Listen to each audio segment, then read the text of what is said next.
Até bem pouco tempo atrás, só se ouvia falar em diagnóstico de autismo durante a infância. Mas atualmente, com o avanço do conhecimento sobre a complexidade e a variabilidade do espectro autista, e também com a conscientização sobre os sintomas de autismo em adultos, o diagnóstico tardio de autismo passou a ser uma realidade cada vez mais frequente. No episódio de hoje, vamos conversar sobre isso.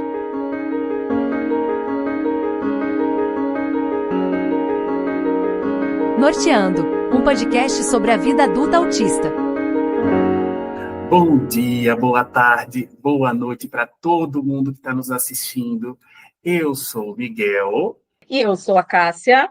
E é um prazer receber vocês nesse que está sendo o nosso primeiríssimo programa Norteando, um podcast feito por autistas e para autistas. Então, nos apresentando brevemente, querida Cássia, eu gostaria de saber de você quem você é e sua relação com o autismo. Fala para a gente, por favor. Em primeiro lugar, graças a Deus que estamos conseguindo colocar o nosso primeiro episódio no ar, depois de muito trabalho, muita dedicação, muitos ajustes, né? Enfim, estamos aqui para compartilhar com vocês um pouco da nossa história. Bom, eu sou Cássia, eu tenho 42 anos e recebi o diagnóstico de autismo aos 40 anos de idade. E venho trabalhando desde então para me compreender, para entender quais são as características do autismo em mim e quais são da minha própria personalidade. Então, tem sido uma busca bem interessante que quero compartilhar com vocês por aqui. E você, Miguel? Bom, gente, eu sou Miguel, eu sou artista, pianista, professor, pesquisador e principalmente um eterno curioso, né? Foi no meio dessa curiosidade toda que eu me descobri autista aos 30 anos de idade e desde então a vida tem ganhado um sentido muito melhor, muito mais fluido, muito mais fácil, pelo menos para mim, jamais desmerecendo todas as dificuldades que eu e todos os autistas passam, mas esclarecendo já de antemão a importância da gente se entender, ou melhor, entender o autismo como uma parte nossa que não era vista antes, né? Então, isso é muito precioso. A gente espera de todo o coração falar para vocês da melhor forma possível, compartilhando nossas experiências. A gente acredita que na nossa humanidade está a totalidade, então a gente está aqui para falar de uma forma bem horizontal, como amigos que somos. Pensando nisso, nós criamos esse podcast para falar sobre nossas vivências, para compartilhar, seja com quem também é nosso irmão autista, seja com quem está querendo entender um pouco mais como funciona a nossa mente. A ideia aqui do Norteando dá, na forma mais humilde possível da palavra, um norte, porque a gente sabe que esse primeiro momento de se entender autista, ele pode ser bem, assim, desorientador e a gente pode se sentir bem perdido. Então, esse programa é para todo mundo que ou está se sentindo assim, ou quer, de repente, compartilhar sua jornada com a gente, ouvir a nossa jornada. Né, Cássia? Com certeza, Miguel. E a gente se conheceu, né? Eu e o Miguel, nós nos conhecemos num grupo de adultos autistas. Só para deixar aqui um adendo, eu e o Miguel nos conhecemos apenas virtualmente, tá, gente? A gente ainda não se conhece pessoalmente, mas vai chegar esse dia, né, Miguel? Com certeza, com Eu, certeza. eu hoje moro em Santos, o Miguel mora em Recife, mas quando a gente conheceu uma história do outro, a gente teve bastante proximidade e se reconheceu muito no outro, e a gente entendeu que as nossas histórias elas eram muito ricas para ficar guardadas só com a gente, até porque durante muito tempo nós, como pessoas que não sabíamos que éramos autistas, a gente sofreu muito, né? Então a gente também quer compartilhar isso para que outras pessoas receberam um diagnóstico tardio tardio, elas possam se entender melhor, se conhecer melhor e poder viver de uma forma mais equilibrada, mais tranquila e mais saudável. E essa primeira temporada, ela vai ter 8 episódios. Então, como que vai funcionar? Em cada episódio, a gente vai falar de um assunto diferente, mas, claro, sempre relacionado ao autismo em adultos. E hoje, especificamente, a gente vai falar sobre o diagnóstico tardio de autismo. Quem é autista que está nos ouvindo, a gente sabe que você gosta de previsibilidade. Então, para você ficar mais tranquilo, entender aqui como que os nossos episódios estão estruturados, a gente terá um primeiro bloco, na sequência vem um quadro Mitos e Verdades, depois iremos para um segundo bloco, dando continuidade à exploração do tema do dia, e, no final, temos o quadro 2, que é Dicas e Recursos, onde a gente vai compartilhar com vocês filmes, livros, sites, locais para vocês continuarem buscando entender mais sobre o autismo e também sobre o autismo em adultos.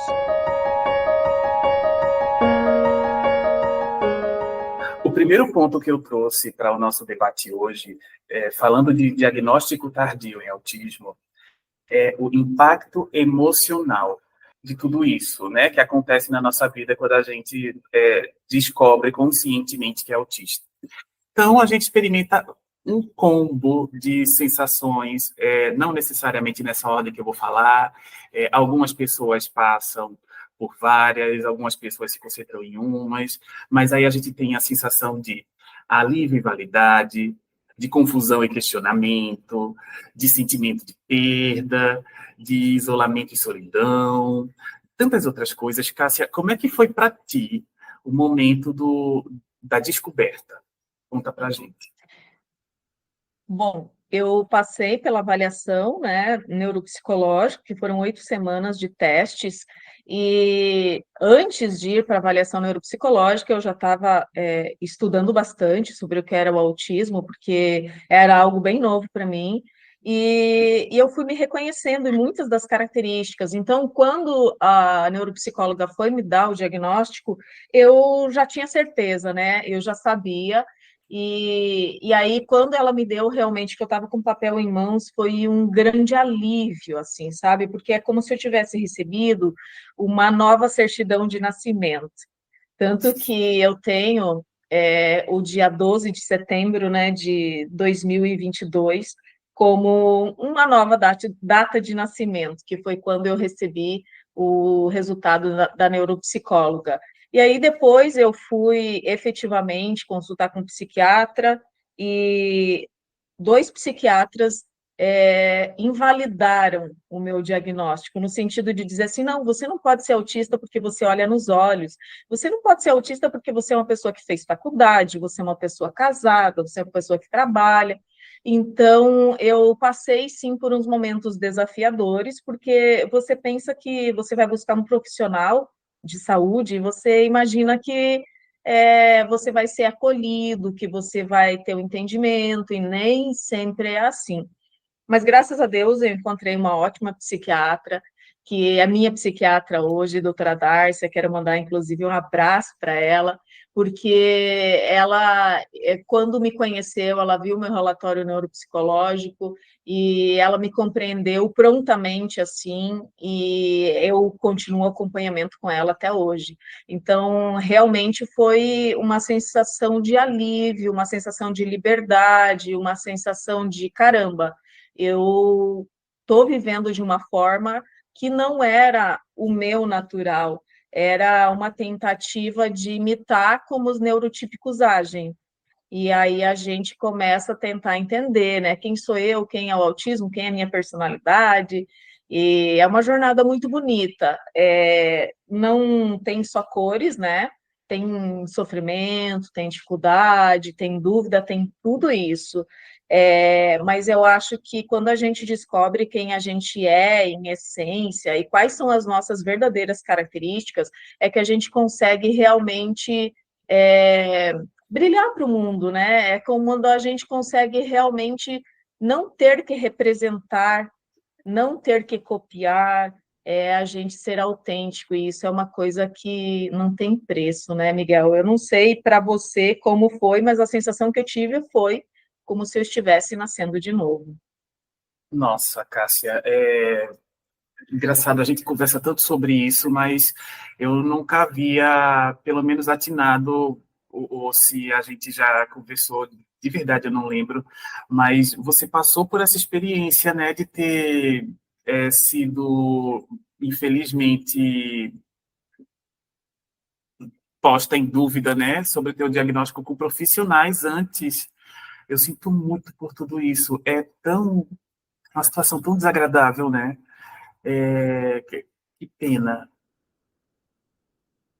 Miguel, foram dois psiquiatras e a psicóloga que me atendia na época também falou que eu não poderia ser autista. Mas hoje eu entendo, sabe, que eram limitações desses profissionais, eles não eram especialistas em autismo, e a gente acha que por uma pessoa ser um profissional de saúde mental, ela vai estar totalmente qualificada para atender todos os transtornos, entender de tudo, e não é assim que funciona, tá, gente? Então, se você que está nos ouvindo e está passando por essa situação, ou passou por essa situação de ser invalidado, procure um profissional que seja especialista em autismo, porque a gente sabe que é um assunto relativamente novo, o autismo em adultos, e muita gente não busca se aprimorar, não busca se atualizar sobre as novas pesquisas. Então, não pare e não aceite, principalmente se o seu coração está dizendo, eu preciso buscar, né, alguém que realmente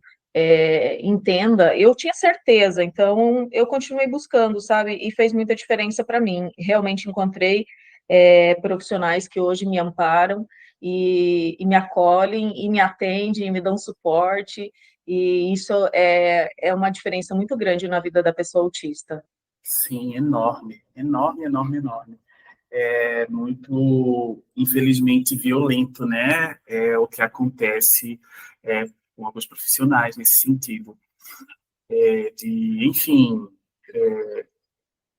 invalidarem o questionamento, e muitos, infelizmente, nem, assim, oferecem uma outra solução, né? Assim, só dizem que não e ponto.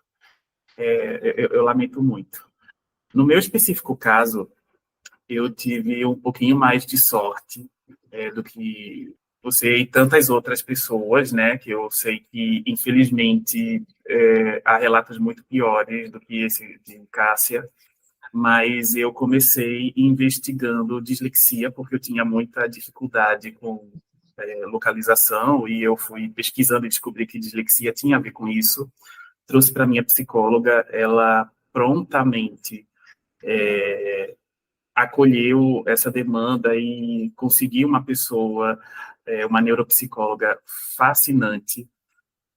Um beijo, Priscila, minha querida psicóloga, e um beijo, Fernanda, a neuropsicóloga que me acolheu e fez, enfim, aquela bateria de testes que, por mais que o profissional seja bom, é uma via crucis, porque a gente passa, assim, um períodozinho fazendo testes e naquele processo de ver se é, se não é, mas quando eu cheguei para ela, trouxe a demanda, e à medida que os testes foram se sucedendo, ela foi a primeira pessoa que apontou a possibilidade de eu ser autista. Ela foi super tranquila em fazer isso. Ela colocou de uma forma muito tranquila e respeitosa, mas aquilo me impactou profundamente, assim. Eu tive uma surpresa enorme. Quanto mais ela perguntava de coisas que eu fazia na infância e de padrões de comportamento, mas eu ficava, caramba, poxa, isso estava na minha cara o tempo todo, isso eu não havia visto, que coisa impressionante. Eu, particularmente, sou especialista em música, inclusão e neurociências, ou seja, eu já tenho um olhar um pouquinho mais voltado para isso, mas não tive, né, comigo mesmo, e isso é muito interessante. Depois de um tempo, enfim, os testes foram feitos e foram encerrados. Ela apontou, né, isso como possibilidade de diagnóstico, e também outra questão que foi TDAH, depressão, ansiedade, esse combo todo que vem com a maioria dos autistas. Eu trouxe para o psicólogo, né? E um abraço enorme para o doutor Luciano, que me acompanha desde sempre. Então, ele prontamente, assim, entendeu tudo, achou que fez sentido, ele não pôs nada em xeque.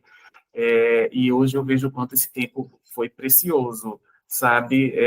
Eu fico imaginando como é que eu teria me sentido se depois de tudo aquilo, um profissional se sentisse, assim, no direito de questionar não só os testes que a gente fez, não só as nossas indagações, mas, em alguma medida, toda a nossa vida, né, Cássia? Que, como você muito bem disse, você recebeu uma data nova de aniversário. Para mim foi a mesmíssima coisa. Eu senti que nasci de novo, tudo fez sentido, e eu conto essa história para todo mundo. No momento em que eu percebi isso, e eu acolhi isso, e que eu entendi que era autista, foi o momento em que eu me abracei de um jeito que eu estou me abraçando até hoje, sabe? Assim, é muito bom e muito importante para mim. Fez, de repente, todas as dúvidas antigas entenderem o sentido. Eu senti como se eu tivesse achado o X da questão, é o que eu estou querendo dizer. Finalmente, o X da questão, de tudo aquilo que eu sentia, de tudo aquilo que eu vivia, foi apresentado para mim. E foi uma experiência quase assim, tipo de eureka, sabe? Aí, então, desde então, mês de junho, eu tenho um tempero muito especial, porque no dia 9 de junho foi quando eu fui devidamente laudado, né? No dia 15 é meu aniversário, no dia 18 é o dia do orgulho LGBTQIAPN+, eu também faço parte disso, então é um mês de festa, assim, eterna. Mas nem tudo são flores, nem tudo é festa. E agora a gente vai falar um pouquinho dos desafios e benefícios desse diagnóstico, né, Cássia? Sim, Miguel, existe, né, junto com o diagnóstico, como se fosse uma caixa, né, que vem cheia de desafios e também benefícios. E a gente vai abrir essa caixa de Pandora aí para vocês e compartilhar um pouco dos desafios e das coisas boas que acontecem quando a pessoa recebe o diagnóstico na fase adulta. Então, eu já comentei com vocês, né, em relação a um dos desafios que eu passei, foi a invalidação por alguns profissionais de saúde que não estavam qualificados para trabalhar com autismo, né? Elas não tinham, embora fossem profissionais, psicólogos, psiquiatras, mas não tinham conhecimento a respeito do autismo. Agora, um outro desafio que acontece é a invalidação não só por outros profissionais, mas a invalidação por outras pessoas. E, às vezes, essa invalidação ela vai acontecer dentro da sua própria casa, a própria família. Vai olhar para você e vai falar assim, não, mas você não precisou de suporte a vida inteira. Como que agora você está precisando de um suporte? Então, se você criou isso, então vem uma série de dúvidas que são colocadas na nossa cabeça e a gente começa, às vezes, até se questionar, né? E não é que a gente não precisou de suporte, a gente não sabia que precisava de suporte. E aí a gente paga um preço muito caro por isso, acaba muitas vezes desenvolvendo ansiedade, desenvolvendo depressão, no intuito de tentar pertencer, né? Porque existem algumas limitações que naturalmente a gente tem, mas como a gente vê as outras pessoas conseguindo ou né, fazendo, agindo, a gente meio que se sente na obrigação de fazer também. E às vezes a gente acaba ultrapassando os nossos próprios limites. Foi uma das coisas que aconteceu comigo, né? Acabei trabalhando muito mais do que o meu corpo aguentava, porque justamente por essa dificuldade de não conseguir perceber o cansaço, né? É uma das limitações que eu tenho. Eu só percebo o cansaço quando eu já estou no nível de exaustão, e aí muitas vezes já vem a enxaqueca, já vem a crise, já é difícil de você conseguir manejar tudo isso, né? Então, assim, existem sim situações em que você pode se questionar, né? Principalmente quando não tiver o apoio e o acolhimento de outras pessoas.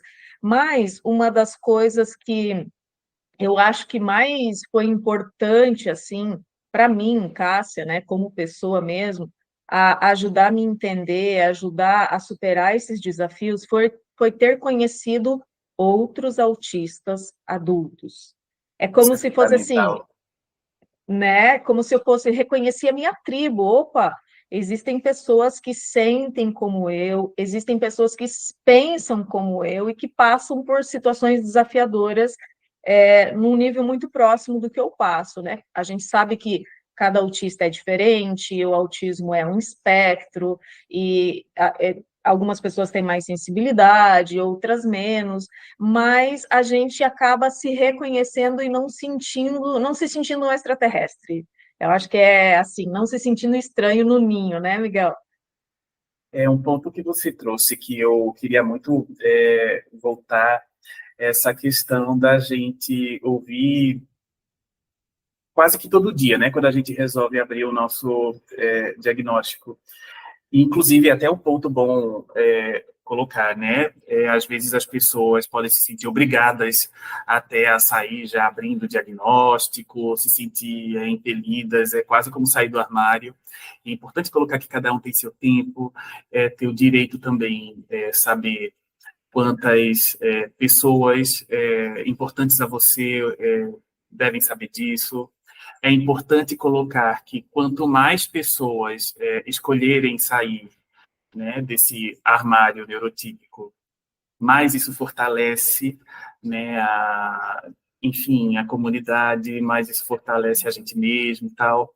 Mas, voltando para aquele ponto de que quando a gente resolve, enfim, expressar o nosso diagnóstico, o que a gente mais ouve é, poxa, mas você não era assim, não parecia, tal. E é tão engraçado quando ocorre essa responsabilização, essa devolutiva de responsabilização. Por que é que eu estou dizendo isso? Poxa, mas você sempre lidou com esses problemas e agora está precisando de suporte. A gente nunca imaginaria que precisava de suporte. Eu gosto sempre de pensar que ninguém nunca teve uma outra mente para saber como que é. A gente não sabe como é. Eu, por exemplo, não sei como é ter uma mente neurotípica, porque eu nunca tive, né? Então, não é uma coisa assim, não há um termo de comparação na gente para a gente usar e dizer, ah, tá, eu deveria estar agindo dessa forma, ou de outra forma, ou, ah, tá, isso daqui vai ser entendido como autismo daqui a alguns anos. Então, assim, a gente vai vivendo fazendo o melhor que pode. Eu tive a sorte de, pelo menos, ter tido uma mãe maravilhosa que fez tudo o que estava ao alcance dela para entender o que estava acontecendo, mas na minha infância o autismo só era entendido, compreendido como algo muito mais gritante e explícito do que é hoje em dia. Hoje em dia o esclarecimento já mudou muito e é importante falar sobre essa questão materna, porque, infelizmente, ainda se tem a grande culpabilização feminina, materna, de que as pessoas acham que autismo é culpa da mãe, e eu acho isso um desrespeito, assim, enorme com todas as mães. Uma mãe neuroatípica, ela sabe o que passa, né? E, enfim, isso é algo que a gente vai tratar em programas futuros, mas é importante também a gente falar sobre isso, pelo menos agora, para a gente entender como pesa essa questão de pôr em xeque, né, o nosso diagnóstico no momento que a gente fala. Eu sei que muitas pessoas, infelizmente, não fazem por mal, mas fazem, mas colocar em xeque uma coisa que a gente está falando um pouco, eu recebo isso com um pouco de agressividade, sabe? Me soa até violento. Só a gente sabe o que passou para chegar até aí e poder falar, né, Cássia? Exatamente, e assim, existe o que a gente chama do masking, né, Miguel, que é um outro desafio, é um mascaramento, né? A gente tenta imitar o comportamento de outras pessoas para parecer normal ou para ser Uhum. neurotípico. Então, muitas vezes a gente está se incomodando com um som que está muito alto, né? Eu nem sabia que eu tinha sensibilidade auditiva, E hoje eu sei, hoje eu ando com o meu fone de cancelamento de ruído para todos os lados, mas muitas vezes eu estava num lugar onde as pessoas estavam falando alto, tinha uma música alta, e o meu corpo ia sentindo aquele excesso de estímulos. Então, eu tive, durante muito tempo, crises de enxaquecas terríveis, de precisar tomar opioide na veia, de não entender o que causava, tentei mexer em alimentação, tirar glúten, várias coisas e nada resolvia. Então, hoje eu consigo olhar para trás e perceber o que estava causando, sabe, aquilo, e é algo assim que eu me pergunto, caramba, por que que eu não descobri antes, né? Mas eu acredito que tudo tem um propósito, tudo tem um porquê, e a gente está aqui hoje para compartilhar um pouco da nossa história para que outras pessoas também possam refletir sobre isso, né? Talvez pessoas que ainda nem têm o diagnóstico, mas estão aí em vistas de fazer os testes, enfim, para que você se fortaleça nesse caminho da descoberta de quem você é, né? E a gente falou aqui muito sobre desafios, né? E acabei falando muito pouco sobre benefícios, né, Miguel? Mas também receber o diagnóstico de autismo na fase adulta, ele traz muita coisa boa. Então, por exemplo, uma coisa que é muito, eu considero assim como um verdadeiro ouro para a gente, é a gente aumentar o conhecimento de quem a gente é. Que muitas vezes a gente Totalmente. tem um conhecimento acadêmico avançado, foi lá, fez os seus estudos normais da escola, foi para a faculdade, tem muita pessoa que tem mestrado, doutorado, então tem um conhecimento avançado acadêmico, fala tantas outras línguas, uma cultura gigante, mas essa pessoa às vezes não conhece quem ela é, né? Porque a gente muitas vezes é treinado para olhar para fora, né? E não para olhar para dentro. E quando a gente recebe diagnóstico de autista, a gente meio que se obriga a olhar para dentro, a revisitar a nossa história, a lembrar de situações da nossa infância, e isso faz a gente compreender muitos acontecimentos que não tinham, entre aspas, explicação para a gente até então. E isso traz um alívio muito grande, porque além de a gente conseguir reconhecer os motivos pelos quais aconteceu tal situação lá atrás, a gente começa a ter um pouco mais de controle, né? E o autista ama controle, sobre a nossa realidade. Então, por exemplo, assim, se eu sei que autistas podem ter sensibilidade sensorial a texturas, a tecidos, nossa, eu não gosto de usar calça jeans e nunca gostei. Mas eu não entendia o porquê, eu não sabia o porquê. Etiquetas nas roupas eu tiro todas, então eu não sabia também disso. E agora, então, antes de eu comprar uma roupa, eu não compro mais nada pela internet, assim, que seja de roupa. Eu quero colocar a mão, eu preciso saber como vai estar aquela textura, porque eu sei que Precisa aquilo me sentir, traz né? um conforto ou um desconforto, né? Então, isso te traz direção. Eu acho que é uma das coisas assim mais fortes que a gente pode ter com a descoberta do diagnóstico é a gente se conhecer, a gente se respeitar, respeitar os nossos limites, sabe, entender que a gente se sobrecarrega com excesso de estímulos, e cada pessoa tem estímulos diferentes, né? Então, por exemplo, assim, eu sou uma pessoa que descobri que tenho sensibilidade auditiva, sensibilidade a cheiros, sensibilidade à luminosidade. E quando eu ia no oftalmologista, o médico dizia: ah, você tem fotofobia, usa um óculos escuro.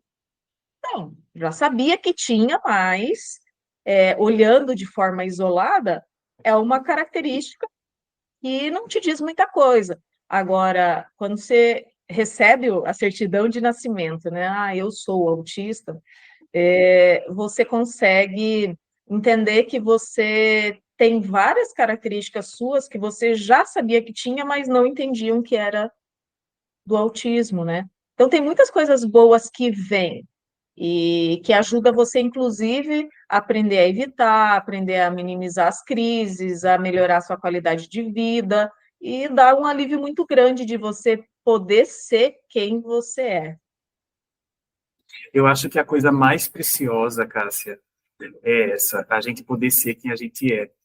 Muitos adultos autistas, né, principalmente com a vida, entre aspas, estabilizada, eu coloco esse entre aspas porque eu nunca considero uma vida estabilizada, uma vida em que não contempla quem a gente é na nossa totalidade, né?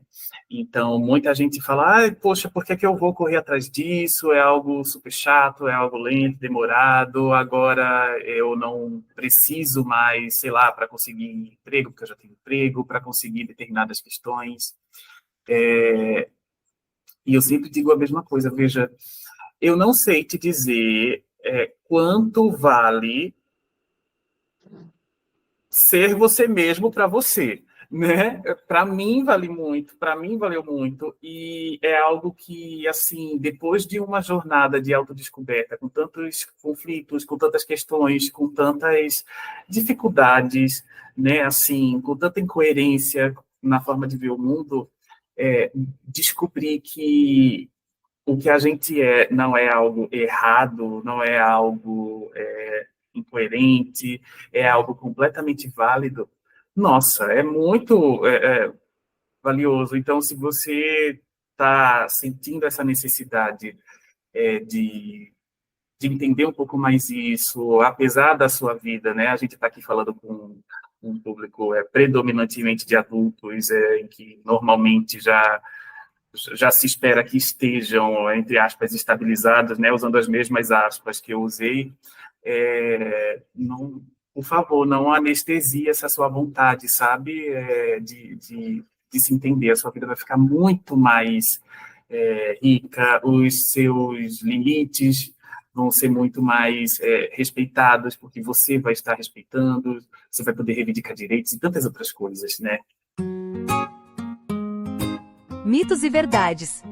A gente ouve muito falar que todo mundo é um pouco autista. Miguel, isso é um mito ou é uma verdade?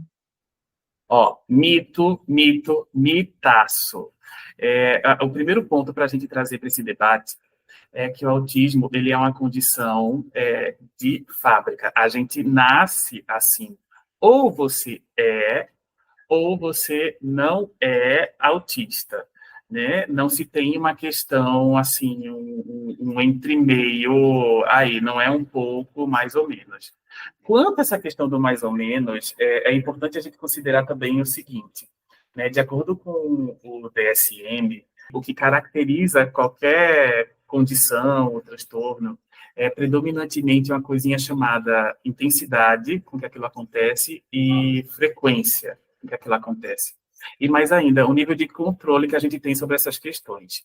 Se qualquer pessoa aqui for pegar o DSM para ler, vai se identificar com praticamente tudo o que está ali. Então, o que caracteriza uma doença ou uma condição, no nosso caso, não é o às vezes eu faço, não é uma identificação assim tão momentânea, é a intensidade com que aquilo acontece, o controle que você tem dentro do teu comportamento e a frequência também com que acontece. Então, é muito importante falar isso, não só para as pessoas que estão investigando o seu autismo, mas para as pessoas que falam que todo mundo é um pouco autista. Se você está se identificando com isso, é também importante você observar que ou você, de fato, pode estar nesse momento de descoberta, ou você pode ter outras condições que são importantes de serem investigadas. Mas é um mito enorme dizer que todo mundo é um pouco autista. Por isso que a gente fala, né, Miguel? Aqui a gente é contra o autodiagnóstico. É importante lembrar que se você está com alguma dúvida, se você se identificou com algumas características, ou vai se identificar, né? Que a gente ainda vai falar no episódio seguinte, é o nosso segundo episódio, é sobre sinais de autismo em adultos. É sempre importante você buscar um profissional habilitado para fazer essa investigação, tá? Não é porque você lê um post na internet, você fala, eu sou assim também, eu sou autista. Não, gente, é algo muito mais sério e mais complexo do que a gente às vezes pode imaginar. Então, não queira pensar que porque você leu lá 2 parágrafos, você já pode dizer que você é tal pessoa. Não, quem vai dizer ou não é um profissional habilitado que vai investigar a tua história, vai conversar com a sua família, vai conhecer como foi a tua infância e fazer vários testes para chegar numa conclusão. A gente vai conversar um pouquinho sobre os estigmas sociais que podem impedir, né, a pessoa de buscar ajuda, né? E que estigmas, por exemplo, por que eu vou atrás agora, depois que eu sou adulto, se eu já vivi grande parte da minha vida, o que isso vai mudar na minha vida? Ou ainda os estigmas de tentar buscar conhecer quem você é, né? Muitas vezes a gente é voltado mais para uma sociedade materialista, que vive só aquilo que está vendo fora, né? E não necessariamente os sentimentos são valorizados. Então, existem muitas pessoas que dizem assim: não vou buscar um psicólogo, não vou buscar um psiquiatra, eu não sou doido, né? Existem muitos preconceitos a respeito de saúde mental, ainda no Brasil. Então, saber buscar pessoas que realmente compreendam você e que tenham esse olhar de saúde mais humanizado, né? Às vezes a gente ouve até de médicos que hoje em dia é mais difícil, mas lá atrás muitos médicos não acreditavam, né, na psicoterapia, não acreditavam nisso até que vieram os estudos científicos comprovando, né, inclusive a alteração de mudança no tamanho do cérebro com as terapias psicológicas. Então, existe sim essa necessidade de você buscar um especialista em autismo, tá? Não apenas qualquer profissional de saúde mental, porque, como eu já falei, muitos profissionais não estão totalmente qualificados, não estão totalmente atualizados sobre esse novo tema. Isso. E a gente tem também, né, Miguel, um ponto a discutir aqui é que no Brasil ainda o preço, né, o valor dos testes para você passar, né, para ter o diagnóstico de autismo, ou outra neurodivergência, ou TDAH, ou altas habilidades, ainda é um valor elevado para a maioria da população. Então, a gente precisaria ter novas políticas públicas que deixasse isso de forma mais acessível, porque muitas pessoas vão passar uma vida sem ter um diagnóstico porque não tiveram uma condição financeira de ir atrás, de buscar um profissional qualificado. Então, são pontos que a gente precisa analisar, discutir, se tiver algum contato, levar, né, para quem sabe isso futuramente possa se transformar numa política pública e algo mais acessível para a população. Exatamente. E, infelizmente, a gente está falando para todo o Brasil. Infelizmente, eu digo porque a gente não tem como pesquisar todos os cantos do país que possam, de repente, fazer ou um valor mais solidário ou, de repente, até gratuito. Mas eu sempre indico, se você, infelizmente, não tem a possibilidade de fazer esse investimento, que a gente reconhece que é alto, pesquisar locais que fazem atendimento solidário em psicologia na tua cidade, verificar também o centro universitário mais próximo, que tem o curso de psicologia, porque lá com certeza você vai ter alguma informação. O bom e velho Google, né? Nunca é demais, não custa nada dar uma pesquisadinha por lá. Então, assim, a gente espera que futuramente, à medida que o canal for crescendo também, a gente possa oferecer um pouco mais de recursos nesse sentido de suporte.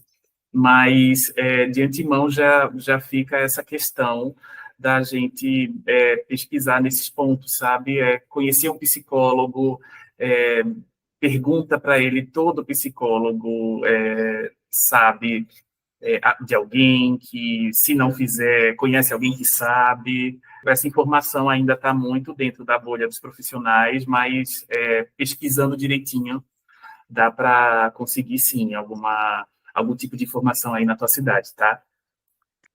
Enfim, então, Agora, depois desse diagnóstico, depois do processo, de tudo aquilo que a gente conversou, é, um ponto que a gente acha muito importante ressaltar desse momento, né, do diagnóstico tardio, é buscar vivências e testemunhos de pessoas, ou que passaram por isso, que estão um pouco mais à frente da tua jornada, ou que estão um pouco mais atrás. Como a Cássia começou mencionando no começo do nosso programa de hoje, é muito importante a gente conviver com outros autistas, né? Algumas pessoas sentem que o autismo ela faz muito uma parte tão grande da personalidade da pessoa que acaba, sei lá, misturando do que você é com o que é autismo e não é e tal. Para mim, pessoalmente, talvez por ter esse tipo de rigidez, a coisa mais fantástica para mim que eu ganhei ao conviver com outros autistas é entender em mim, com um pouco mais de clareza, o que é do funcionamento autista e o que é da minha personalidade. Algumas pessoas, isso é um debate bem interessante até que tem, né, na nossa comunidade. Algumas pessoas se veem como um todo. Para mim, me facilita tentar separar, não dizendo que eu consigo, mas tentar separar pelo simples motivo de que, quando eu noto que é algo do autismo, é algo que eu não consigo mudar, então eu nem insisto. Quando eu noto que é algo que não é do autismo, é algo que eu noto que eu tenho um pouquinho mais de margem de manobra, sabe assim? Então, conviver com autistas, as experiências e até entender que nem todo autista apesar de funcionar como você, vai pensar como você e vai demonstrar as mesmas questões sensoriais, as mesmas questões comportamentais, no mesmo nível que você apresenta, isso é algo muito precioso. Eu, por exemplo, como a gente já falou, conheci a Cássia num grupo de autistas, onde tem várias pessoas fantásticas e cada momento é um aprendizado muito grande. Eu lembro da primeira vez em que eu entrei no grupo, foi muito interessante, porque eu até falei para minha psicóloga, eu disse assim, caramba, é como se tivesse um monte de miguéis ao mesmo tempo, sendo que você é menina, você mora no, sei lá, no Rio de Janeiro, você mora aqui, tal quanto você faz isso, você faz aquilo, você tem tantos anos, então a gente percebe que o valor de uma comunidade, né? A gente entende finalmente o valor de um grupo, porque antigamente, quando a gente não, pelo menos eu não sei você, Cássia, mas por mim, quando eu ia para um grupo e as pessoas diziam, ai, como é bom se sentir acolhido, como é bom se sentir assim, desse jeito, comigo não acontecia. Eu ficava tão deslocado quanto eu estava antes. E fazer parte de um grupo de pessoas autistas, ou conviver com pessoas autistas, da forma que você achar mais interessante, é muito precioso para você entender a tua condição de autista. Nossa, Miguel, é fundamental. Inclusive, quero mandar um abraço para a Ilus e para o Mike, que coordenam, né, os grupos, os eventos lá que a gente participa. E, assim, dizer que o papel do grupo é fundamental e faz a gente se sentir como uma rede de apoio, sabe? Quando o trapezista no circo tem uma rede embaixo, que se ele cair, ele não vai para o chão. É mais ou menos isso que eu sinto, assim, sabe? Que você tem uma rede de apoio que entende como você sente e que não vai te julgar por aquilo que você sente, da forma como você está percebendo a realidade, né? Porque, assim, muitos de nós autistas percebemos o mundo de uma forma mais intensa e sentimos o mundo de uma forma mais intensa. Então, de repente, um acontecimento que para uma pessoa neurotípica foi assim, que não fez muita diferença, foi a pessoa até julga como normal, para nós, autistas, pode ser algo muito impactante emocionalmente. Então, nada como um autista para entender outro autista, né? A gente Exatamente. percebe que o reconhecimento entre os nossos pares, ele é fundamental até para a nossa, não só socialização, né, mas também para a nossa própria saúde, sabe, para a nossa própria aceitação. Eu não sou uma pessoa errada, não sou uma pessoa quebrada, como imaginei a vida toda que era, sabe, eu sou apenas diferente, eu tenho uma condição diferente. E eu acho que conhecer outras pessoas que também são autistas é algo que fortalece você como pessoa, fortalece você como ser humano. E eu acho que isso é algo muito rico. Dicas e recursos. Muito bem, então, no nosso primeiro Dicas e Recursos aqui do Norteando, a gente escolheu uma dica muito preciosa. A gente gostaria de indicar o blog da Fátima de Quant. O blog é www.autimates.com. Ultimate se escreve Autimates.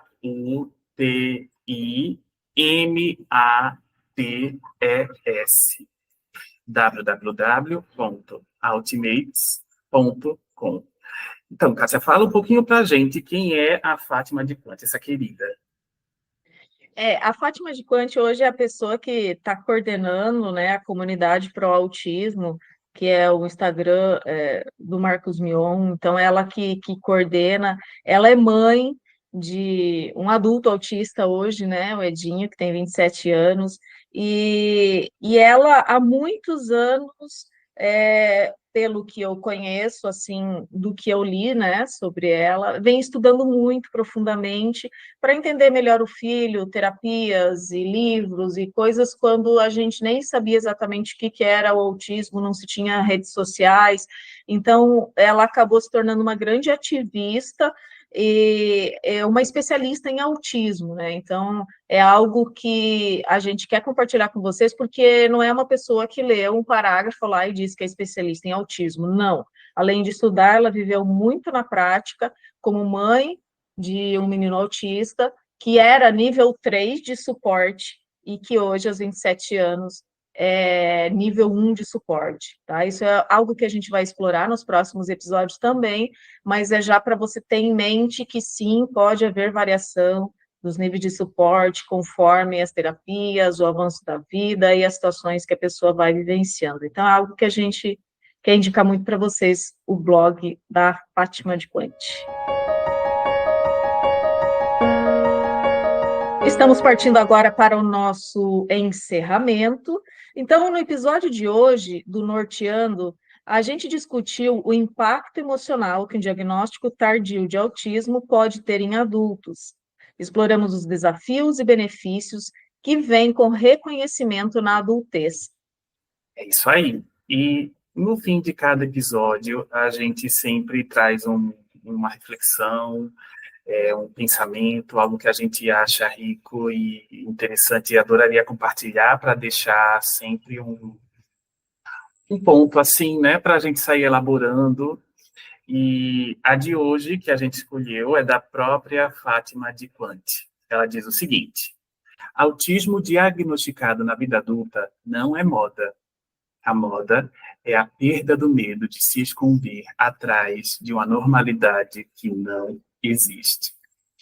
Então, depois disso, a gente agradece muito a todo mundo que esteve com a gente nesse bate-papo tão gostoso. Muito obrigado por assistirem ao nosso primeiro episódio. Na semana que vem tem mais, né, Cássia?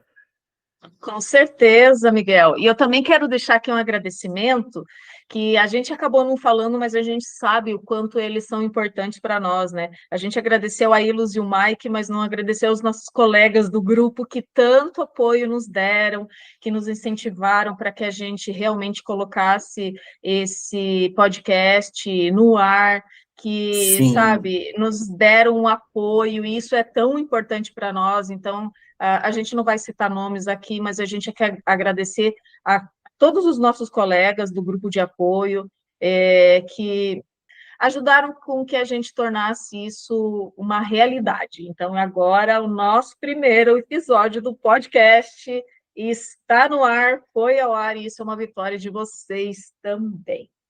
E, gente, aproveita para seguir a gente nas redes sociais, entre em contato, envie perguntas, sugestões, que a gente pode explorar nos próximos episódios. Então, a gente tem Instagram, nosso Instagram é @norteando_se.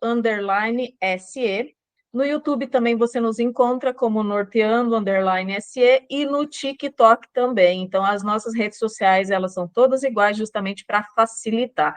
Norteando_se. A gente vai adorar receber a sua dúvida, pergunta e vai adorar interagir com você também. Com certeza, conhecer sua história vai ser um prazer para a gente. Um beijo enorme, gente. Sigam felizes, sigam refletindo sobre tudo e conversem com a gente depois o que vocês acharam, tá bom? Um beijo enorme no coração de todos. E fica ligado que na próxima terça-feira a gente vai conversar sobre sinais de autismo em adultos. Um beijo e até lá!